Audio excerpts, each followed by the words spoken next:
해운대 수영 동래 부산 3개 지역이 지난달 6일 조정 대상 지역에서 해제된 지 한 달여가 지났습니다. 그동안 부산 부동산 시장에서는 어떤 일이 있었을까요? 해제 초기 해수동 일부 지역에 나타났던 이상 과열 현상은 최근 수그러들었지만 지역별 집값 양극화는 심화될 조짐을 보이고 있다는 분석입니다. 정은주 기자입니다. 조정 대상 지역 해제 초기 수요는 몰리는데 매물은 실종되고 집값 상승 기대에 계약 파기가 잇따랐던 이상 과열 현상은 지금은 잠잠해졌다는 게 현장의 분석입니다. 그때 한 11월 초부터 시작해가지고는 좀 활발했죠. 활발했는데 한 일주일 전부터는 이제 실소유자들만 찾는 것 같던데요. 지금은 조용한 것 같는데요.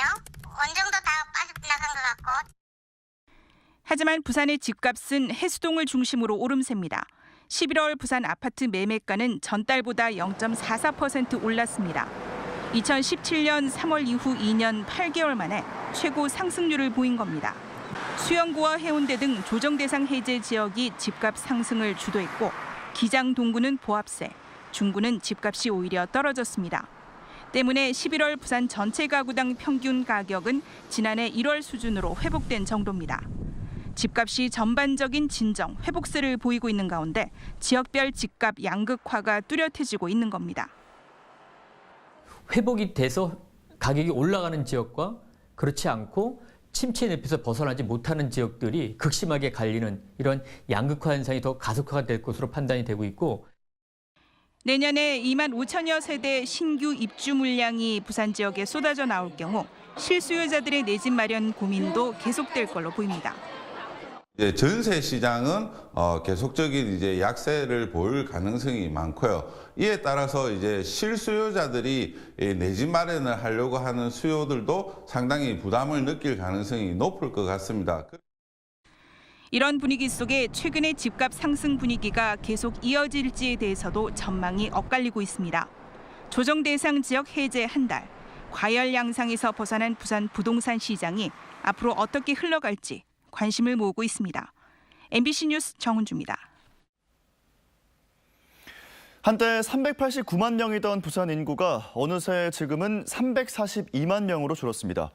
이 기간 20, 30대 청년 인구가 55만 명이나 감소해서 출산율 저하보다 부산 인구 감소의 더 큰 요인으로 지목되고 있는데요. 청년이 줄어드니 태어나는 아이도 감소하는 악순환에 접어든 겁니다. 부산 청년 유출 기획 보도 사흘 동안 이어갑니다. 민성빈, 조재형 기자입니다.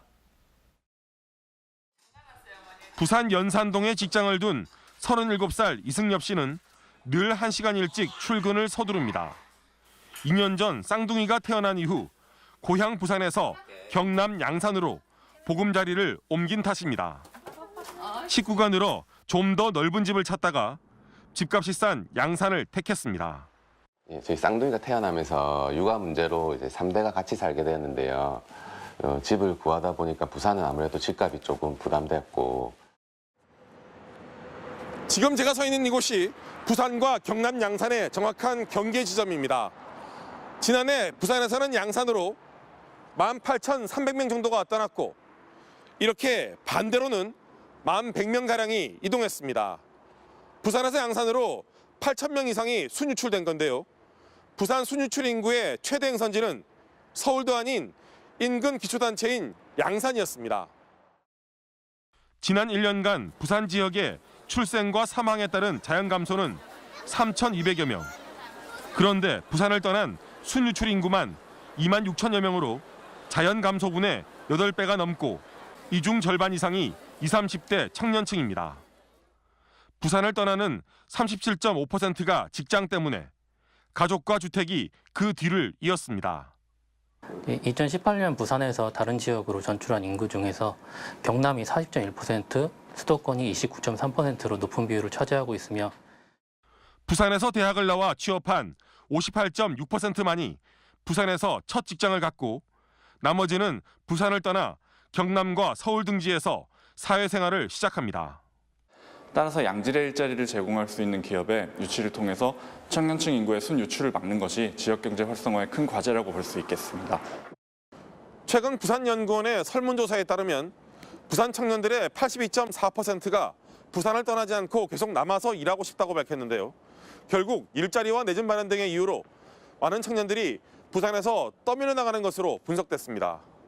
부산은 특히 다른 특강열차에 비해서 청년 인구의 감소가 더 두드러져서 더욱 심각한 결과를 초래하고 있는데요. 그 실태를 조재형 기자가 전해드립니다. 지난달 결혼한 30살 김윤정 씨는 남편 따라 양산으로 간 경우입니다. 남편의 직장이 양산에 있다 보니 부산을 떠나 또 한 명의 부산 청년이 줄어든 셈입니다. 원래는 저희 범일동 쪽에 살고 있었고 신랑도 본가가 사상 쪽인데 그쪽으로 가게 됐습니다. 부산에서 20, 30대 청년층이 차지하는 비중은 26.1%. 수도권은 물론 다른 광역시보다도 턱없이 낮고 전국 평균에도 못 미칩니다. 결혼하고 출산 가능한 청년층이 적다 보니 실제 부산의 조혼인율과 조출생률 모두 전국 대도시 중 최하위 수준으로 떨어졌습니다. 저출산으로 이어지는 그런 요인이기 때문에 어떤 형태든 이제 이 청년 인구를 계속 부산에 유지시킬 수 있도록 하는 그런 정책적인 방안이 지금 필요한 상황입니다. 이대로라면 2047년 부산 인구는 268만 명. 전국에서 가장 급격히 인구가 줄어들어 이 중 65세 이상 노인 인구가 41%나 됩니다. 양지대 일자리가 부족해 청년층이 이탈하고 이어 저출산 고령화가 심화되면서 도시 활력이 떨어져 다시 청년층 이탈이 가속화되는 악순환에 빠질 우려가 제기되고 있습니다. 또 청년 인구들이 빠져나가면 그거는 이 도시의 활력 성장 동력이라고 해야 될까요? 활력성이 좀 떨어지는 그러면 도시가 쇠퇴해지는 이런 현상들이 이제 연쇄적으로 반응하게 되는 거죠. 부산시는 최근 청년층 유입을 위한 정책 연구 용역을 추진하는 등 대책을 세우고 있지만 이는 전국 대도시 중 가장 늦었다는 평가입니다. 부산은 지금 청년층 이탈에 따른 우려가 사회 재앙이 될 변곡점에 와 있습니다. MBC 뉴스 조재영입니다. 다음은 오늘 아침 신문 살펴보겠습니다. 먼저 부산일보입니다. 부산을 찾은 일본인 관광객이 급감했다는 소식이 머릿기사로 올라와 있습니다. 올 10월 부산에 온 일본인이 4만 1천여 명으로 지난해 같은 기간에 비해 약 30% 줄었다는데요. 한일 외교 마찰 이후 처음 급감한 건데 석 달간의 조정 기간을 거쳐 10월에 그 영향이 실제로 나타난 걸로 분석했습니다. 관광객 유치에 있어서 중장기적으로는 중국, 일본 의존도를 벗어나 동남아, 중동 등 새로운 시장 개척을 해야 한다고 지적하고 있습니다. 다음 기사입니다. 부산의 유치원 두 곳에서 교사가 잇따라 결핵에 감염됐다는 소식입니다.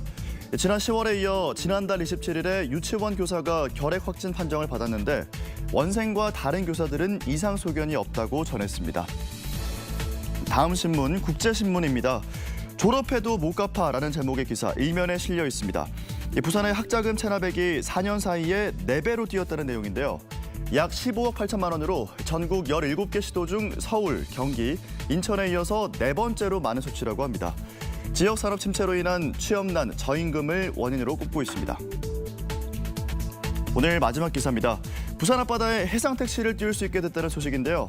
도선 운항거리 제한 폐지법이 개정됐기 때문입니다. 서구 암남항과 해운대 동백섬, 기장 등을 잇는 노선이 가능할 걸로 내다봤습니다. 부산시는 해상택시, 해상버스 사업이 타당성이 있는지 용역을 진행할 예정이라고 전했습니다. 지금까지 아침신문 살펴봤습니다. 오늘은 어제만큼 춥진 않겠습니다. 부산의 아침 최저기온은 4.6도로 어제보다 4도가량 높게 출발했고요. 한낮 기온은 어제보다 3도가량 높은 12도로 예상됩니다. 오늘도 쌀쌀하긴 하지만 심한 추위는 아니라서요. 어제보다 활동하기 한결 무난하겠습니다. 하지만 내일 낮부턴 추가적인 한기가 밀려오겠습니다. 따라서 모레 아침 기온이 영하 3도까지 곤두박질하겠습니다. 현재 위성 영상 보시면 남부지방은 맑지만 중부지방은 대체로 흐리고 곳곳에 눈이나 비가 오고 있습니다. 부산은 온종일 맑겠고 대기질도 좋음에서 보통 단계를 가리키겠습니다. 이어서 자세한 지역별 기온 살펴보겠습니다. 오늘 아침은 경남도 어제보다 추위가 덜합니다. 현재 내륙을 중심으로만 영하의 기온을 보이고 있는데요. 한낮 기온은 부산과 양산이 12도, 창원은 11도로 어제보다 1도에서 4도가량 높겠습니다. 바다의 물결은 동해남부 먼바다에서 최고 2.5m까지 다소 높게 일겠습니다. 당분간 맑은 날이 계속되며 대기가 차차 건조해지겠습니다. 주말까지 계속해서 춥다가 다음 주에는 추위가 조금 누그러질 전망입니다. 날씨였습니다. 다음은 오늘 부산에서 열릴 주요 행사를 정리했습니다. 투데이 부산입니다. 남북러 경협 수소 생산 프로젝트 업무 협약 체결식이 오늘 오후 3시 부산시청 12층 국제회의장에서 열립니다. 남북러 경협을 기반으로 한 프로젝트 추진 전략으로 다자 간 업무 협약 체결식을 갖고 주요 정책 동향 및 남북 경협 사업 구상 세미나도 열 예정입니다. 부산 증권박물관 개관식이 오늘 오후 2시 부산국제금융센터 2층에서 열립니다. 소장 유물만 9천여 점에 이르는 국내 최대 규모인데요. 부산의 1100년 기업인 성창기업과 80년대까지 신발 산업을 주도했던 태화 등 부산 향토 기업들의 증권과 더불어 한국전쟁 당시 광복동에 위치한 증권시장을 재현한 공간도 마련했습니다. 지금까지 투데이 부산이었습니다. 경남 양산의 한 아파트 공사 현장에서 한국노총 소속 노조원 3명이 45m 타워 크레인에 올라가 고공농성을 벌이고 있습니다. 민주노총이 빼앗아간 한노총 조합원들의 일자리를 내놓으라며 기습 시위를 벌이고 있는 건데 양대 노총의 갈등 속에 공사 진행은 중단된 상태입니다. 김윤아 기자가 취재했습니다. 경남 양산의 한 아파트 건설 현장. 45m 아찔한 높이의 타워 크레인에 한국노총 소속 노조원이 올라가 있습니다. 타워 크레인 3대에 각각 1명씩 모두 3명이 새벽부터 고공농성에 들어간 겁니다. 크레인 아래에선 동료 조합원 100여 명이 동조 농성 중입니다. 2달여 전부터 이곳에서 일해온 이들은 민주노총 소속 조합원들이 시공사를 협박하면서 동료 직원 60명이 쫓겨났다고 주장합니다. 첫 번째는 이 현장에서 쫓겨난 우리 조합원들이 다시 100% 복귀하는 게 일단 첫 번째 바라는 점이고요. 두 번째는 두 번 다시 이런 불법 태업, 건설사 압박 이런 악습이 되풀이되지 않기를 바라는 게 두 번째거든요. 이에 대해 민주노총은 한국노총이 일방적이고 왜곡된 주장을 하고 있다며 자신들의 고용은 시공사와의 정당한 협상을 통해 이루어진 것이라는 입장입니다. 중간에 낀 시공사는 이러지도 저러지도 못하고 있습니다. 민주노총은 우리가 다 해야겠다. 아니 여기는 안 된다. 우리도 달라. 그래서 중간에 트러블도 좀 있고 사실은 너무 갈등인데 사실 저희가 할 수 있는 게 없어요. 왜냐? 노조원 3명이 크레인 운전석 내부에 들어가 농성을 이어가자 공사 관계자와 경찰은 이들이 크레인에서 내려오도록 계속 설득 작업을 벌였습니다. 투쟁을 이어가겠다는 한국노총과 공사를 계속하겠다는 민주노총, 양대 노총의 갈등 속에 공사 현장은 일단 멈춤 상태입니다. MBC 뉴스 김윤아입니다. 침체 위기인 동남권 경제가 내년엔 2% 성장률을 기록할 거란 전망이 나왔습니다. 8년 만인 건데요. 이 밖에 지난 한 주간의 지역 경제계 이모저모를 정세민 기자가 정리했습니다. 2020년 동남권 경제가 2.1% 성장률을 보일 것이라는 전망이 나왔습니다. BNK 금융경영연구소는 지난 2017년 0.0%, 2018년 0.3% 마이너스 성장률을 보인 동남권 경제가 올해 1.2% 상승에 이어 내년에도 2% 성장률을 보이며 반등을 이어나갈 것으로 내다봤습니다. 2%대 성장률은 지난 2012년에 이어 8년 만입니다. 연구소는 조선 자동차 등 제조업이 내년 지역 경제의 성장을 견인할 것으로 보이고 서비스업도 주력 산업 개선과 정부 재정 지출 확대에 따른 민간 소비 회복 등으로 성장세가 예상된다고 밝혔습니다. 부산 지역 IT 업체들이 동남아 시장 진출 가능성을 확인했습니다. 부산정보산업진흥원은 지난달 10일부터 8일 동안 대만과 말레이시아, 인도네시아 등 동남아 지역을 방문해 열린 수출 상담회에서 부산 기업은 모두 7건의 양해각서와 96건의 상담 건수를 기록했다고 밝혔습니다. 상담 금액은 4,400만 달러, 이 가운데 1,500만 달러가 실제 계약에 성공할 수 있을 것으로 진흥원은 예상했습니다. 가상 증강현실 기반 안전훈련, 홍채인식 출입 통제, 블록체인 서비스 등 지역 IT 업체 6곳이 이번 수출 상담회에 참가했습니다. 부산 소재 12개 건설 관련 단체가 연합한 부산건설단체 총연합회가 출범했습니다. 대한건설협회, 대한전문건설협회, 대한주택건설협회 등의 부산시회와 토목학회, 부울경 지회 등 모두 12개 관련 단체가 회원으로 참여했으며 초대 회장은 박만일 대한건설협회 부산시 회장이 맡았습니다. 지역 건설 관련 단체가 망라된 연합회가 만들어진 것은 이번이 처음인데 연합회 측은 지역 경제 발전과 건설 산업의 건전한 발전에 힘을 모으겠다며 설립 목적을 밝혔습니다. MBC 뉴스 정세민입니다.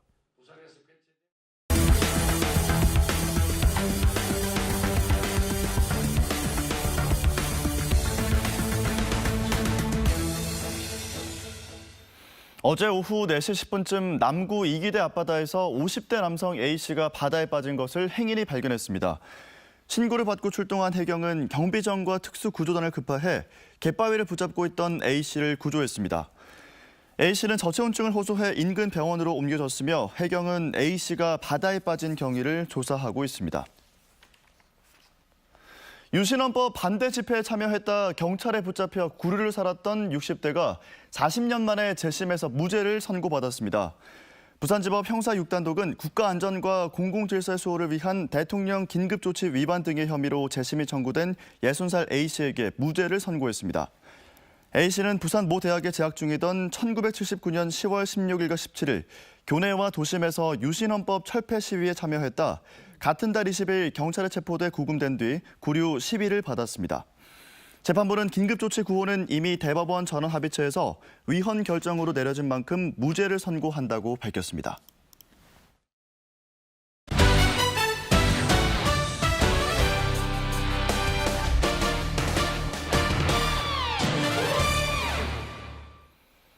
부산 KT가 올 시즌 첫 3연승을 거뒀습니다. KT는 어제 부산 사직체육관에서 열린 서울 삼성과의 홈경기에서 96대 83으로 승리했습니다. 24득점 10리바운드로 팀 내 최고 득점을 올린 손튼을 비롯해 KT 선수 5명이 10득점 이상을 기록하며 승리를 견인했습니다. KT는 9승 9패로 전주 KCC와 함께 공동 5위가 됐습니다. 부산지방기상청은 어제 강서구 대저동 신청사 이전 부지에서 김종석 기상청장 등 100여 명이 참석한 가운데 신청사 착공식을 열었습니다. 신청사는 오는 2021년 2월 완공을 목표로 강서구 대저동 국유지에 지상 4층 연면적 3천여 제곱미터 규모로 지어질 예정입니다. 행정업무 공간 외에 기상 관측 장소도 신설돼 부산과 울산 경남 지역 방제 기상 업무와 기상 기후 서비스 향상에 도움이 될 것으로 기대됩니다. 부산교육청은 오는 21일 부산진구 부산진로진학지원센터에서 부산 지역 고교 졸업생과 검정고시 출신 지원자 200여 명을 대상으로 2020학년도 대학 입학을 위한 1:1 대면 진학 상담을 진행합니다. 이 상담은 모교 방문을 통한 진학 상담이 어렵고 대입에 관련된 정보 획득이 어려운 고교 졸업생과 검정고시 출신 지원자들에게 정시 모집 지원 전략에 대한 구체적인 진학 정보를 제공하기 위한 겁니다. 이번 상담은 대학교육협의회 대입상담교사단과 모바일 진학상담밴드 부산진학 길마중에서 활동하고 있는 교사들이 맡게 됩니다. 양산 종합복지 허브타운 건립이 내년부터 본격 추진됩니다. 경남 양산시는 물금읍 가촌리 사회복지시설 부지에 지하 1층, 지상 5층 규모의 복지 허브타운을 건립하기로 하고 내년도 예산에 실시 설계비 24억 원을 반영했다고 밝혔습니다. 오는 2022년 준공 예정인 복지 허브타운은 연면적 18,500제곱미터, 부울경 지역 최대 규모며 보건지소와 발달장애인 지원센터, 유아놀이방 등 각종 복지시설이 들어서게 됩니다. 부산과학교육원은 오는 7일부터 내년 2월 29일까지 과학전시관 특별 프로그램 도란도란 창작 메이커와 사이언스 매스 앤 아트 클래스를 운영합니다. 이 프로그램은 학생들에게 4차 산업과 관련된 과학 체험의 기회를 제공하고 과학의 생활화와 체험 중심 과학관 운영을 활성화하기 위한 겁니다. 도란도란 창작 메이커는 체험물에 대해 재미있고 쉽게 이해할 수 있게 해설과 체험물을 연계한 체험학습으로 구성되며 사이언스 매스 앤 아트 클래스는 수학 공식을 활용한 페이퍼 아트 등 14개 클래스로 이뤄집니다. 민주노총 부산본부는 어제 부산시청 광장에서 기자회견을 열고 오거돈 부산시장은 사회서비스원 설립 공약을 제대로 추진하라고 촉구했습니다. 참가자들은 부산시가 지난해 사회서비스원 설립 예산을 편성하지 않아 비판을 받았는데 올해 또 마련하지 않았다며 공약 이행의 의지가 있는지 의심스럽다고 비판했습니다. 문재인 정부의 국정과제 중 하나인 사회서비스원은 민간이 해온 보육과 요양 등의 사회복지 서비스를 공공 영역이 맡아 운영하는 기관으로 오 시장은 선거 당선 이후 사회서비스원을 2020년까지 설립하겠다고 밝힌 바 있습니다. 오늘은 어제만큼 춥진 않겠습니다. 부산의 아침 최저기온은 4.6도로 어제보다 4도가량 높게 출발했고요. 한낮 기온은 12도로 어제보다 3도가량 높겠습니다. 오늘도 쌀쌀하긴 하지만 심한 추위는 아니라서요. 어제보다 활동하기 한결 무난하겠습니다. 하지만 내일 낮부터는 추가적인 한기가 밀려오겠습니다. 따라서 모레 아침 기온은 영하 3도까지 곤두박질하겠습니다. 현재 위성 영상 보시면 남부지방은 맑지만 중부지방은 대체로 흐리고 곳곳에 눈이나 비가 오고 있습니다. 부산은 온종일 맑겠고 대기질도 좋음에서 보통 단계를 가리키겠습니다. 당분간 맑은 날이 계속되며 대기가 차차 건조해지겠습니다. 주말까지 계속해서 춥다가 다음 주에는 추위가 조금 누그러질 전망입니다. 날씨였습니다.